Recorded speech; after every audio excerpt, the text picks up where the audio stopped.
Hi, welcome back to my channel, Tolfer Talks Comics.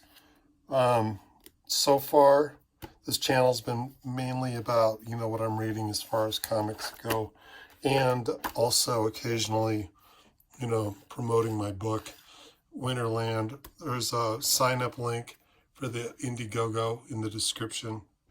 If you have a minute, please check it out. Please sign up. You're not obligated to purchase anything. I won't ask for your credit card. Indiegogo won't want it at this point. But yeah, if you have it in your heart, have it in your soul, in your mind, in your spirit to do that, I'd appreciate it. Um, it's getting good reviews from my friends and family. No. But yeah. So like the last couple weeks or last week anyway, I've been going through um, Understanding Comics by Scott McCloud. This is my first time reading it. I've never been real big on how-to books. As a kid, I had a copy of How to Draw Comics the Marvel Way, which I remember spending quite a bit of time with and being quite intimidated by, some of the ideas in here. Especially there's something in here about I don't know, like scenes that kind of really blew my mind. Yeah, I think like back here, it got to be too much. But and I've had a copy of Comics in Sequential Art by Will Eisner for years, and I've always thought these were both really great reference books. I don't know that I've ever really sat down and read either one through. Maybe How to Draw Comics when I was younger, but I kind of just remember like going through and finding, copying the drawings out of it and that sort of thing. Trying to sort of get the idea down, what they were getting across. But, and I think they're both really good books, and I just didn't feel like I needed to seek out any other, you know, how-to books. But this is really great. This isn't just like a how-to book. It's a comic book. And I guess I didn't realize that. So I've seen this on bookshelves, bookstores and in the library for years, and it just didn't occur to me to check that out until, very recently. And so it's pretty big. I think this review is going to just be basically like, it's good, you know, you should buy it if you're into comics. Even if you're not into making comics, I think this would be the kind of thing that you could get a lot out of, and it would really add to a person's appreciation of the medium. Or, man, actually, maybe, pretty much any kind of visual storytelling. I think even I'm going to maybe look at movies a little bit differently after reading this. But, yeah, it just starts off with Scott in his studio, and he's hanging out, talking kind of about like how he got hooked on comics. Um, and I can kind of relate, how in eighth grade, that's when it really hit. I think I might have been more, I was definitely buying comics off the spinner rack. Um, Probably, I mean, like before eighth grade, definitely. But, eighth grade probably maybe was when I started thinking about how, I liked some artists better than others. And, it seemed like some stories were better than others. And it wasn't just like it wasn't like just every comic is good. It turned into like I had to get, certain comics, and I had to get each issue every month, it became more of an obsession. But so he just starts off when he talks a little bit about, what comics are, what they can be. And then he goes really quickly into kind of the theory, or, his idea of why comics work. And I can see where, um, after reading this, I mean, I sat down to work on my book this morning, and I know I might have had too many ideas in my head. I think what I'm going to do with this book is just kind of, maybe take it back to the library. I don't think I'm going to buy my own copy. Maybe I will at some point. But it's just, I felt a little overwhelmed as I sat down to, right now I'm laying pages out and I'm doing some writing. And, I think what I'm going to use this book for is kind of a reminder that, you know, almost anything is possible. And, at the beginning here, I mean, he goes way back to, comics as they appear in the, history of art and culture throughout the world. And a lot of this stuff I was not aware of, and I will probably be, I don't know, maybe checking into it. He talks about symbols, and, I don't know if I'm going to be able to add much to this. Most of the videos I watched on this book were basically just people going through and reiterating what's in the book, and I don't know if I can do much better. But you know, I thought I'd give it a try because I'm starting to enjoy making these videos. I haven't got a lot of negative comments yet, so I'm pretty happy about that. I'm feeling good. But he talks about language and symbols, and how the way I took it were Egyptian hieroglyphs were sort of like a midway point between total abstract language, like the alphabet we have today, and sort of a pictorial language. And so, I mean, to anybody who's like completely new to these ideas, I think, this is a really good introduction. It's very simple, very straightforward, really quite easy to understand. I did study some art in college, and so a lot of these ideas aren't that new. I guess I never really thought about them as far as, in terms of making comics, though. And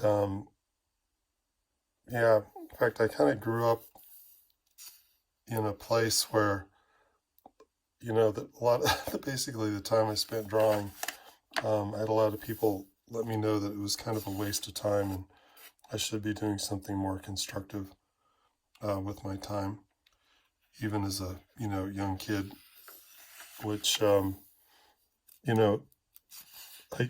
still kind of feel that way. Sometimes when I sit down to work, like I really should be doing something more constructive, and maybe I should be. I don't know. I guess time will tell. But, it's really nice to see someone that has taken the time to go through and break down comics and look at the history of comics in a way that really, shows how tied in to culture, um, that, visual storytelling really is. Um, so it's pretty cool. I'm kind of looking for, there's a point here. See, like this diagram is good. This is like, this is good for me to see. I grew up a Marvel zombie, so basically comics for me were, superhero. Yeah, for the most part. I guess I did branch out a little bit, but mostly superhero, war comics, horror comics. Um, that was westerns, but all those, this idea of historical fiction, I guess, I had some of that. I've got a couple, even I still have the paperbacks of like Frankenstein and maybe Mutiny on the Bounty, something like that, something with pirates. Epic poetry, blank verse, romance, biography, Dada. I like that idea. Just a complete nonsense comic would be cool. But yeah, he gets into some, brings up Magritte. So anybody who's had an art history class, at least modern art history, I don't know if Magritte would land in contemporary or not, but um, talks about the pipe and the picture of the pipe not being a pipe. Which is kind of cool. It was kind of the sort of thing that drove me crazy about art school, though, because it seemed like um, there were a lot of people telling me that, I don't know. I mean, I get that this is a kind of a neat idea, but it's sort of, you know, Magritte was great painter, but this painting's just a one-liner, and it just seems like a lot has been made out of it that shouldn't have been. A lot of people have based entire, concepts of art history on Magritte's pipe. The treachery of images. Yeah, it is treacherous. And it can be kind of reductive and, I don't know, sort of takes the heart and soul out of things. But, the cool thing about this is how he gets further into this. And it's sort of like, it kind of really breaks down how you can possibly represent all these things. This is not a planet, but it sure looks like a planet. It reads like a planet, you know. So we're getting into the world of the iconic, you know. We're creating symbols, and that these symbols, they don't have to necessarily be photo realistic. Which I don't know. Lately, I've been trying to improve my drawing skills, so I'm not really into that whole idea. I wanna I want to draw better. I want to be drawing like that. But and then he goes in to talk about how as things become more iconic, or more abstracted from the real, they become more relatable. And I think it's a really interesting idea. I don't kind of, I'm not really on board. It seems like if that was true, movies, comics would be like completely blowing movies out of the water. People would not want to see movies with real live actors that, looked like real people.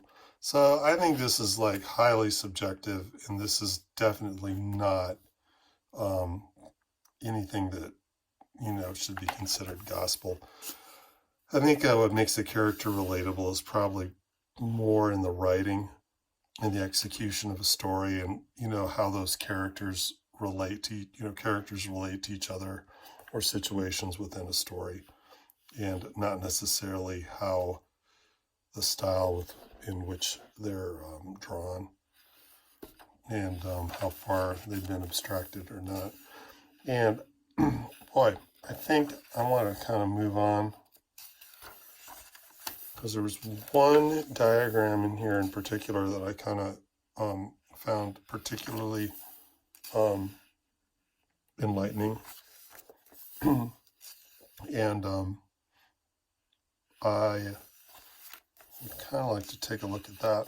This is another thing I didn't quite understand. And it's that same idea of, like here is a figure, a character with a, definitely more towards the iconic side. We've got a face that is abstracted from the real, and in his Scott's idea is that makes the character more relatable, or makes it easier for us to identify with the character, which is fine. But then I guess I've always found this style of cartooning a little off-putting. It sort of pulls me out of the story to have this realistic environment background that they're in, and then a cartoony character. With Cerebus, actually, I didn't find that to be the case with Cerebus, but then, Cerebus is an aardvark, so there you go. But And again, he breaks this down a number of ways. So if you don't get it one way, you'll get it another way. Complex being the more realistic, to the simple being the more abstracted. You go from realistic to iconic, objective to subjective. Objective would be like, this is definitely a guy, that you know or you don't know. It's that person, that one person. Subjective, this could be anybody. Specific to the universal. I mean, that's pretty interesting. But I don't know, again, I'm not sure how much this really helps. But this is what I thought, man, is like a really beautiful way to look at this and to look at abstraction. And so we have reality here. We have, the iconic or language on the other end. And up here we have where they meet, on the picture plane. And, I went, there's all of, man, I mean, when you go to art school, you hear all these stories about artists slaving away in their atelier or their New York studio or whatever, trying to come up with this, this unique vision that they're going to put out into the world. And it always seemed like a little too much for me to stomach. But the way that he lays this out, so like with reality down here, we'd have, I don't know who that is, but, you'd have things like, Michelangelo, Rembrandt, or if you know who Estes is, like a photorealist, you have people that are really like in the concrete, really solid. And then, over here, these are all cartoons. I think there's one in here where he does fine art. But, this is the abstracted. So you'd have, your abstract artist over here. And then up here is where they meet. And it always seemed to me like, that was kind of the way it was. These guys would just sort of start making stuff and they would find their place and then they would just, set up shop and dig in. And, it was all the same thing, only, just in different degrees. And this is sort of what this shows us. We've got Tintin over here, just to the left of Bone. So as we get progressively over here, Veronica's looking a little more realistic. The guy from ElfQuest, more realistic. I don't know, is that Clark Kent? More realistic than Plastic Man? Yeah, I can see that. We just keep going. Vision, I don't know whose vision that is. John Romita's, maybe. I don't know.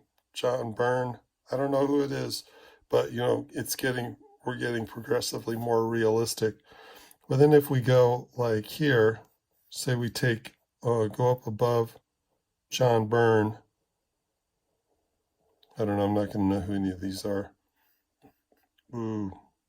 We're kind of getting into abstract. Let's go here. Okay, we got Clark Kent. We're going up. I don't know who that is.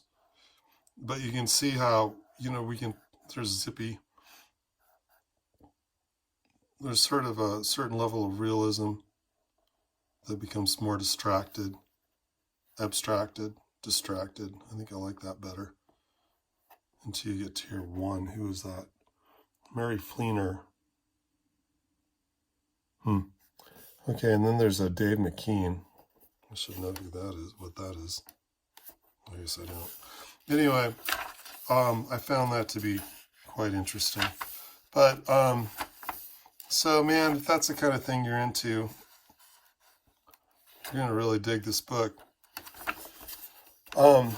This was another thing I found to be I don't know if it was enlightening or kind of freeing, because, basically, man, if you can find panels that are cool together, um, it's good. And that's kind of the way I've been feeling with my book, because I've got a couple things going on where I can't quite say exactly um, how it moves the story forward, but I can definitely say, I mean, at least in my mind, that it's cool. And I think maybe it's good to have some things in your comic that are just cool, you know. But this really breaks down the different types of, you know, storytelling from panel to panel. And I think maybe there's a bigger, like movement to movement. I don't know if you can see this. Basically, the character is just closing her eyes. And at some point in the book, he talks about how, you know, how if we look from right to left, she's closing her eyes, but left to right, opening. Wow, mind blown. But then again, I don't know how that helps, because when you're making a story, you're just kind of, you know, action to action. So you have, the pitches coming in, and the hitter actually hits the ball, which doesn't seem to be that different from moment to moment. But I think Will Eisner talks about, this sort of thing is, if you have a scene and you want to like that scene to feel like it's, maybe taking up more time, or like, it's kind of thoughtful, or whatever, you would use this kind of, panels like that, where there's just, maybe it's the same scene and just from a slightly different angle, or there's just like very little, there's something going on, but maybe not much. Subject to subject. I like this. I don't know if I use that very much, but the idea that you're within a scene and you're, maybe focusing on the runner, and then in the, the next panel focusing on the stopwatch. Or that's subject to subject. So two subjects within a scene. And then scene to scene is when you're shifting. Cannot run us forever. 10 years later. I guess, this would be the big like shift. Aspect to aspect. Boy, how is that different than subject to subject? Because that looks like you're kind of the same thing. You're within a scene. Whoops. And you're looking at, night's damage from the party. And then, like what's happening. Non sequitur. I think I want to use more non sequitur. Seems like it'd be fun. But, yeah, okay, anyway. I think I wanted to, like, put together a real polished sort of book report on this, but, man, as a kid, I always hated book reports. I love to read, but I didn't like writing book reports. I guess as an adult, I'm no different. But I figured I better do what I could with this book while I was, it was somewhat fresh in my mind. This was another really, I thought this was really good. These ideas in comics about, different types of line, conveying different feelings, anger, joy. This kind of goes back to some of my art training too, that I guess I don't really think about that much anymore, or I try not to. Just kind of gets in the way of wanting to draw better.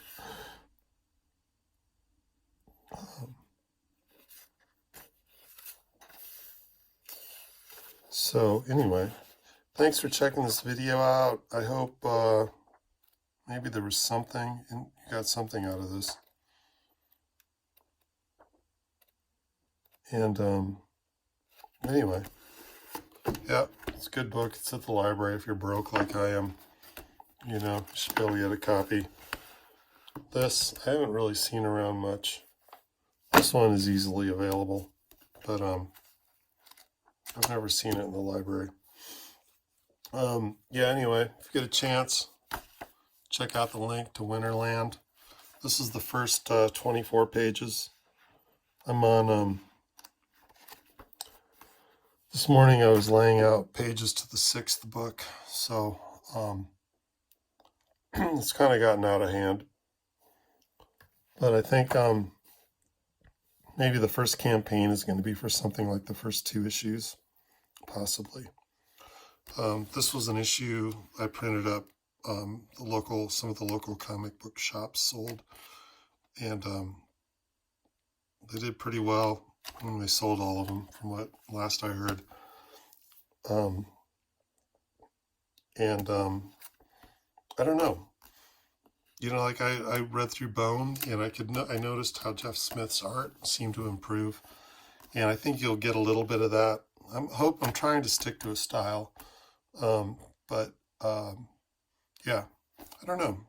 If you're into indie comics and you're into, you know, small, like guys like me, creators that just love comics and love drawing and writing stories, I think you'll like it. Anyway, yeah, check my channel out. I'm trying to do a couple of videos a week. I think I can do it. I've got a lot of stuff laying around. I just picked this up. So I haven't read a lot of EC comics, but I'm kind of looking forward to getting into that. What else do we have? Flash Gordon. Yeah, you didn't know about Flash and the giraffes. I didn't either. What else do I have? Oh yeah, this is good. I don't know if I can go through this though. It may be, I don't know, I might get banned from YouTube if I go through this patchwork quilt of favorite tales. Yeah, I'd open it up, but I don't know. There's some like kind of crazy stuff in there.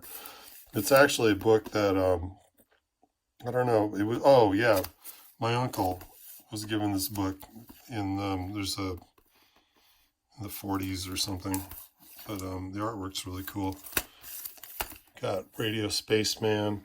This was good. It wasn't great. It wasn't, you know, I get it. It's Mignola, but I don't know. This cover is amazing. I think the cover is the best part of the 2-issue series. Anyway, man, I'm looking at stuff. I've got ideas for videos. Anyway, I'll talk to you later. Thanks for checking in. Bye.